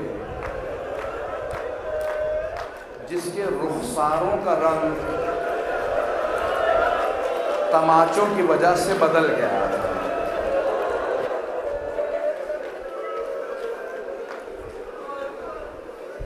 پھر امام کہتے ہیں سلام ہو اس امام پہ جس کا سر نیزے پہ بلند تھا اور اس کی داہنی طرف کی پسلیاں بائیں طرف سے باہر آ گئی۔ پھر امام کہتے ہیں سلام ہو میرے اس جد پہ کہ گھوڑوں کی ٹاپوں نے اس کے سینے کو پسلیوں کو توڑ دیا تھا۔ امام زمانہ کو بڑا صدمہ ہے امام حسین کا، ایک ایک اعضاء کے جز کو یاد کر کے سلام کیا، لیکن جو سلام مجھے سب سے زیادہ تڑپاتا ہے، اگر ہاتھوں کو بلند کر کے میری طرف دیکھیں گے، امام زمانہ ایک ایسے لہجے میں کہتے ہیں اور سلام ہو میرے جد حسین پہ اس لہجے میں وَالشِّمْرُ جَالِسٌ عَلَى صَدْرِهِ، اس کا ترجمہ تو نہیں کروں گا، آخذٌ بِلِحْيَتِهِ کا سلام ہو میرے جد حسین پہ جب شمر سینے پہ سوار ہو گیا تھا، ریشے مبارک کو پکڑ رکھا تھا، میری پھپھی 70 قدم کے فاصلے پہ کھڑی دیکھ رہی تھی، کوئی چھپانے والا نہیں تھا، وہ لگے تھے میرا سلام ہو میرے جد پہ۔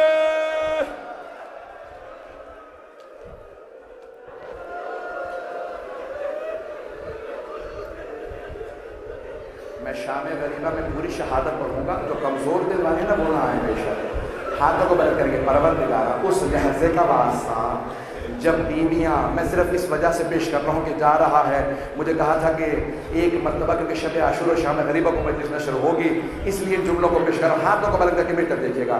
پروردگارہ واسطہ اس لحظے کا جب بیویاں امام سجاد کے ساتھ کربلا چہلم پہ واپس آئے تو کیا کیا بیویوں نے؟ امام سجاد سے جناب زینب نے پوچھا، بیٹا سجاد میرے بھائی کی قبر کہاں ہے؟ امام سجاد نے اشارہ کیا کہ پھپھی اماں یہ میرے بابا کا روضہ ہے. ساری بیویاں قبر پہ گر گئیں. مولا امام سجاد نے دیکھا کہ اگر میں نے نہ روکا تو کوئی بیوی روتے روتے مر جائے گی. امام نے اپنی پھپھی کا بازو تھاما کہ پھپھی اماں بس کیجیے. ساری بیویوں سے کہا کھڑی ہو جائیے. ہاتھ بلند ہے نا سب کے. جب سب بیویاں کھڑی ہو گئی نا تو ایک سوال کیا جناب زینب نے، بیٹا سجاد یہ میرے بھائی کے پہلو میں کس کی قبر ہے؟ کہ پھپھی اماں یہ میرے بھیا علی اکبر کی قبر ہے. ساری بیویاں دوبارہ قبر پہ گر گئیں، پھر تڑپنے لگی. پھر مولا سجاد نے اٹھایا، پھر پوچھا بیٹا یہ قبر کس کی ہے؟ کہا قاسم کی. ایک ایک قبر بی بی پوچھتی جاتی تھی، امام سجاد بتاتے جاتے تھے. ایک ایسا لحظہ آیا کہ جناب زینب نے ایک سوال کیا، کہا بیٹا سجاد آپ نے ساری قبریں بتا دی لیکن میرے بھیا عباس کی قبر نہیں بتا. کہا پھپھی اماں میرے ساتھ چلے، میرے چچا کی قبر فرات کے کنارے ہے.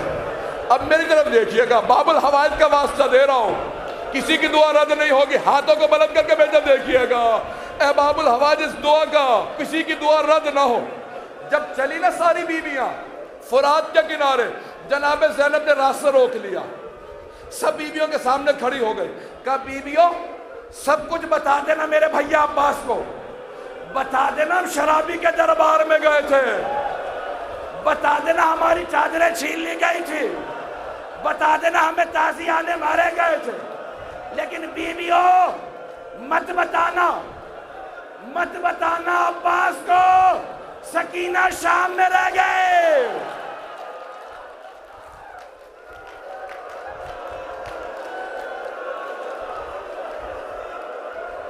مت بتانا میرے بھائی کی غیرت برداشت نہیں کرے گی، بچی کو اکیلا چھوڑا ہے. لوگ برداشت نہیں کر رہے ہیں. حاجات طلب کر لیجئے گا. پروردگار امام زمانہ کے جو محمد کا وفادار ہے اللہ اس کا، کربلا اس کی، نجف اس کا، مدینہ اس کا. زندگی ہے تو بس علی کی طرح، موت آئے تو یا حسین حسین.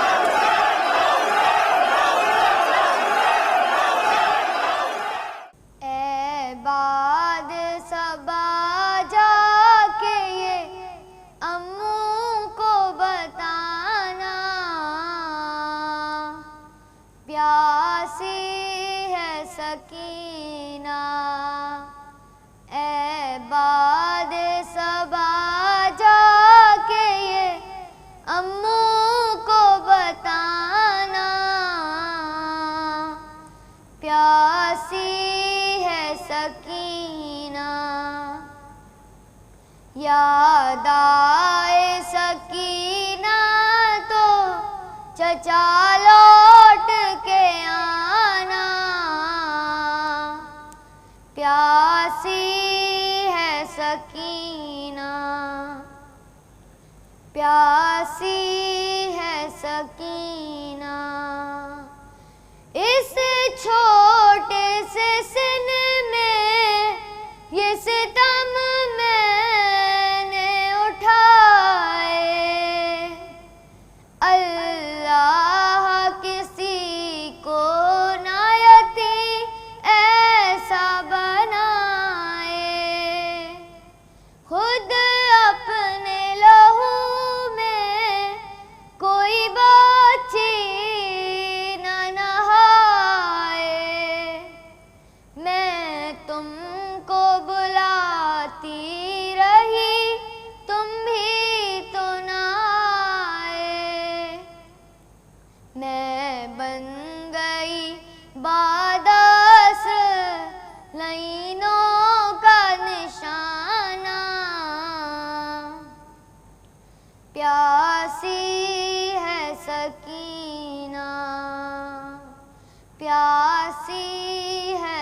سکینہ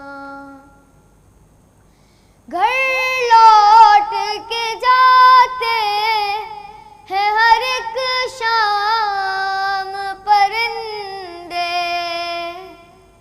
قسمت میں لکھے ہیں میری زندہ کے اندھیرے کب تک میں جیوں گی یوں ہی عاشقوں کے سہارے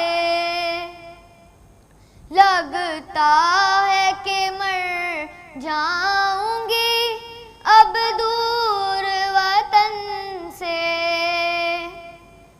ہوگا نہ میسر مجھے گھر لوٹ کے آنا پیاسی ہے سکینہ پیاسی ہے سکینہ جس روز سے اصغر کو ملا بابا کا سینہ اس روز سے امو نہیں سو پائی سکینہ اس حال میں جاؤں گی میں کس طرح مدینہ آ جائے مجھے موت ہے کس کام کا جینا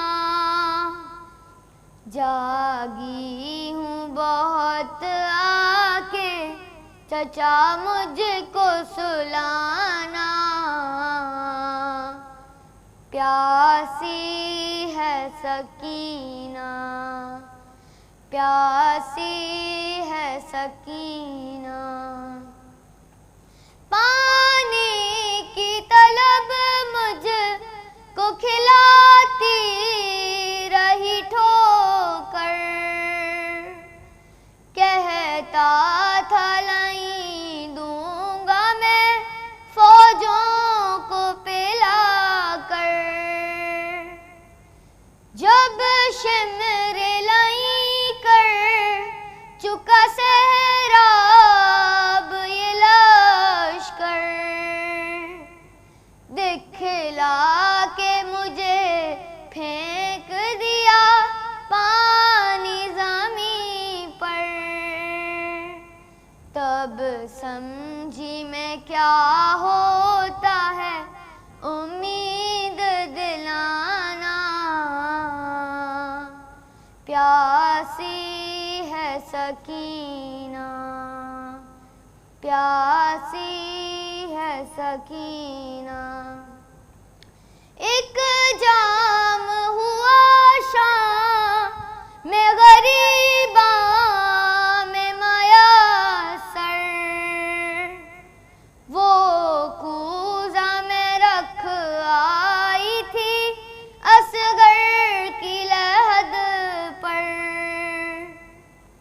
تھا مجھ سے بھی چھوٹا میرا بھیا میرا دلبر شرمندہ میں ہو جاتی چچا پیاس بجھا کر اب اپنے ہی ہاتھوں سے میری پیاس بجھانا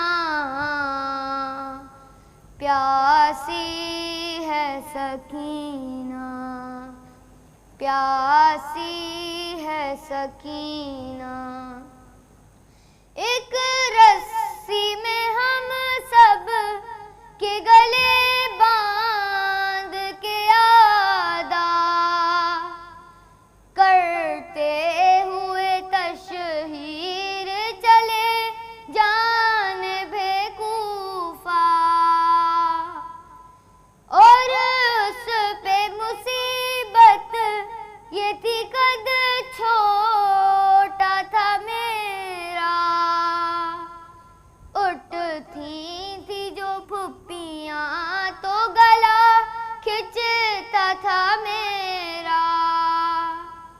گردن کا میری زخم چچا دیکھنے آنا، پیاسی ہے سکینہ، پیاسی ہے سکینہ، تھی دل کی تمنا وہی موت آئے مجھے بھی، تربت ہے ترائی پہ جہاں میرے چچا کی، ایک چھوٹی سی ساحل پہ بنے قبر بھی میری، یہ آخری خواہش بھی نہ ہو پائے گی پوری، مر کر بھی رہے گا میرا زندہ میں ٹھکانہ، پیاسی ہے سکینہ، پیاسی ہے سکینہ، اے باد صبا جا کے یہ اموں کو بتانا،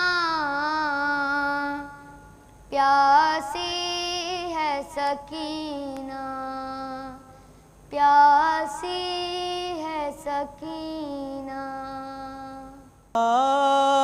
یہ بتاؤ کہ کدھر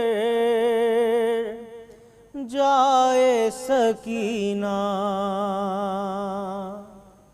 بابا یہ بتاؤ کہ کدھر جائے سکینہ،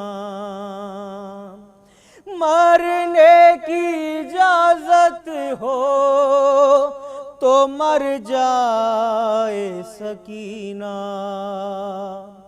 بابا یہ بتاؤ کہ کدھر جائے سکینہ، بازار میں آنکھوں سے لہو اپنا بہا کر کہتا رہا بیمار یہ مجمع کو ہٹا کر، تم نظریں جھکا لو کہ تم نظریں جھکا لو کہ گزر جائے سکینہ، بابا یہ بتاؤ کہ کدھر جائے سکینہ، سرور کے کٹے سر نے کہا زینب مضطر، لے جانا اسے شام کے پرخار سفر پر، سینے سے اگر میرے سینے سے اگر میرے اتر جائے سکینہ، بابا یہ بتاؤ کہ کدھر جائے سکینہ، عباس چلے آؤ کہ مشکل کی گھڑی ہے، سہمی ہوئی دربار میں چپ چاپ کھڑی ہے، ہر سمت تماچے ہیں، ہر سمت تماچے ہیں، جدھر جائے سکینہ، بابا یہ بتاؤ کہ کدھر جائے سکینہ، معصوم سوالوں کا یہ رخ موڑ دو بی بی، کچھ دیر کو آیا ہے اسے چھوڑ دو بی بی، تم دے دو اجازت تو، تم دے دو اجازت تو یہ سر جائے سکینہ۔ بابا یہ بتاؤ کہ کدھر جائے سکینہ، بابا یہ بتاؤ کہ کدھر جائے سکینہ۔ اے وارث حیدر تجھے حیدر کی قسم ہے، فریاد کنا تجھ سے یوں غازی کا علم ہے، فریاد کنا تجھ سے یوں غازی کا علم ہے۔ للہ چلے آؤ، للہ چلے آؤ کہ گھر جائے سکینہ۔ بابا یہ بتاؤ کہ کدھر جائے سکینہ۔ اختر یہ پیامام ہو مقتے میں سمٹ کر، بن شمع جلائے نہ چلے آنا پلٹ کر، زندہ کے اندھیروں سے، زندہ کے اندھیروں سے نہ ڈر جائے سکینہ۔ بابا یہ بتاؤ کہ کدھر جائے سکینہ، بابا یہ بتاؤ کہ کدھر جائے سکینہ۔ مرنے کی اجازت ہو، مرنے کی اجازت ہو تو مر جائے سکینہ۔ سکون پاتی نہیں بابا سکینہ، سکون پاتی نہیں بابا سکینہ، ہے جب سے قید میں تنہا سکینہ، سکون پاتی نہیں بابا سکینہ، ہے جب سے قید میں تنہا سکینہ، یتیموں کو کوئی دھتکارتا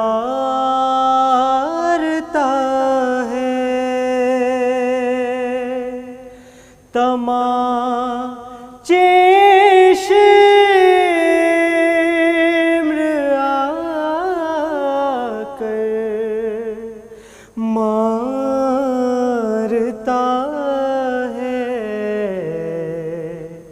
کرے اب کس طرح گریہ سکینہ، ہے جب سے قید میں تنہا سکینہ، شب عاشور وہ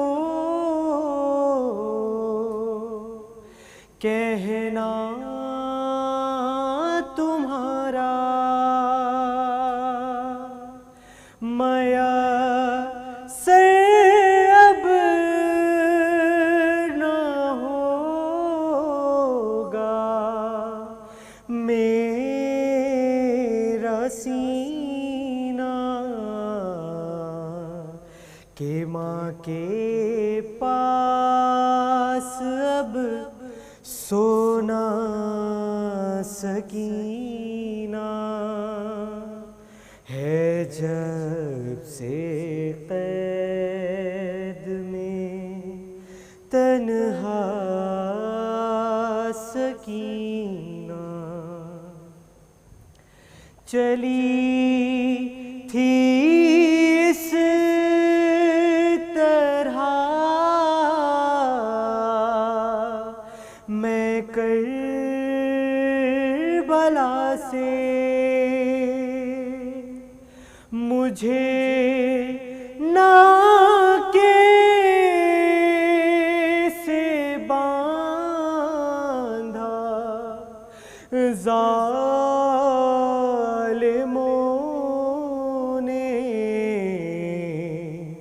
صدا دیتے رہے بھیا سکینہ ہے، جب سے قید میں تنہا سکینہ، میرا وہ امتحان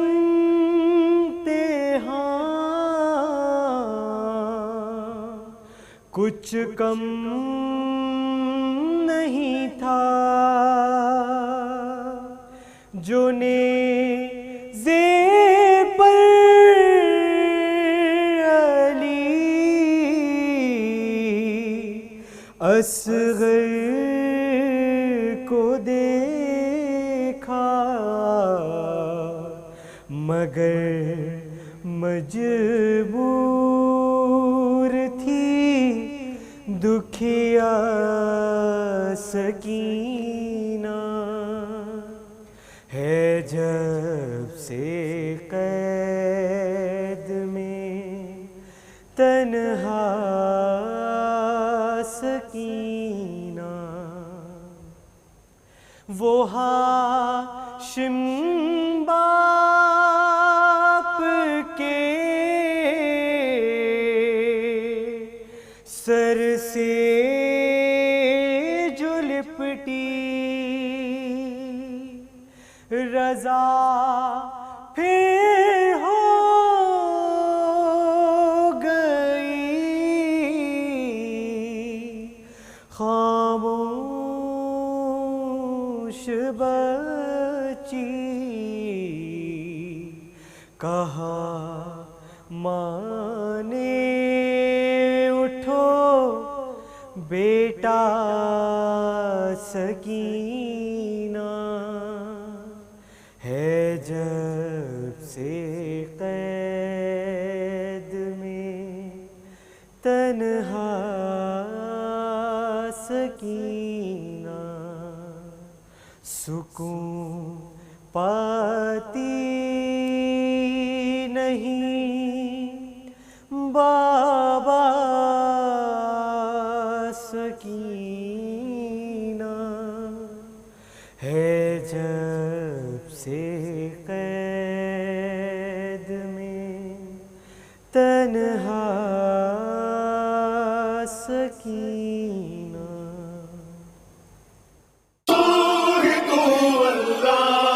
جو محمد کا وفادار ہے اللہ اس کا، کربلا اس کی، نجف اس کا، مدینہ اس کا، زندگی ہے تو بس علی کی طرح، موت آئے تو یا حسین حسین۔